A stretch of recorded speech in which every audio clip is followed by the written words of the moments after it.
គឺជាមនុស្សដំបងដែលជិនជើងចូលក្នុងបេងដូងប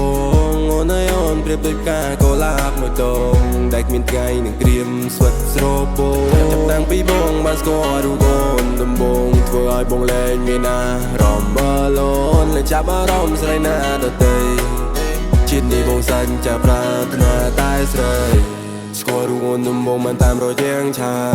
តអូនក៏ប្រាប់បងថារូបអូនសូវស្អាតហើយបងក៏វាមិនសូវស្អាតដូចតែគ្នា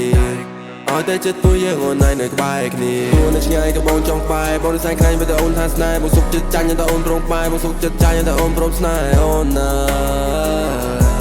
ជានាងបងមិនអាចរូបខ្វាំងរូបត្រានត្រាយអមនឹងស្រីដំបងបងអើយអូនគឺជាមនុស្សស្រីចុងក្រោ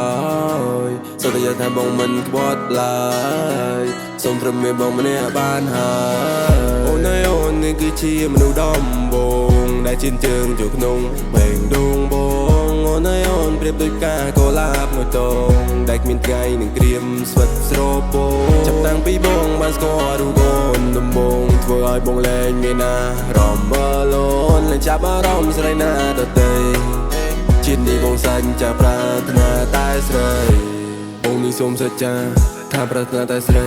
ហើយក៏សូមសន្យាថាគ្មានអ្នកទី3ពេលដូរមកមានតែមួយទុកសម្រាប់ពីស្រីកំណត់បងនេះវាស្មោះចាប់តាំងពីបងដឹងគេអូនបងខូចអូនបងខើចិត្តបងខើមានបងតែពេលតូចបើសិនអូនស្នេហ៍បងថាមករបូតបើសិនអូនក្បែរបងឲ្យបិទឈោតអូនណា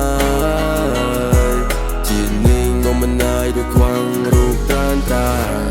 អមនោះស្រីដំបងបងអើយអូនគឺជាមនុស្សស្រីចុងក្រោយសន្យាថាបងមិនក្បត់ឡើយសូមត្រឹមមានបងម្នាក់បានហើ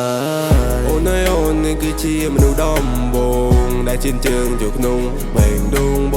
ងអូនហើយអូនប្រៀបដូចផ្កាកុលាបមួយដងដែលគ្មានថ្ងៃនឹងក្រៀមស្វិតស្រពោចាប់តាំងពីបងបានស្គាល់រូបអូនដំបងធ្វើឲ្យបងលែងមានអារម្មណ៍បលូនและចាប់អារម្មណ៍ស្រីណាដទៃជាតិនេះបងសាច់ចាប់ប្រាថ្នាតែស្រី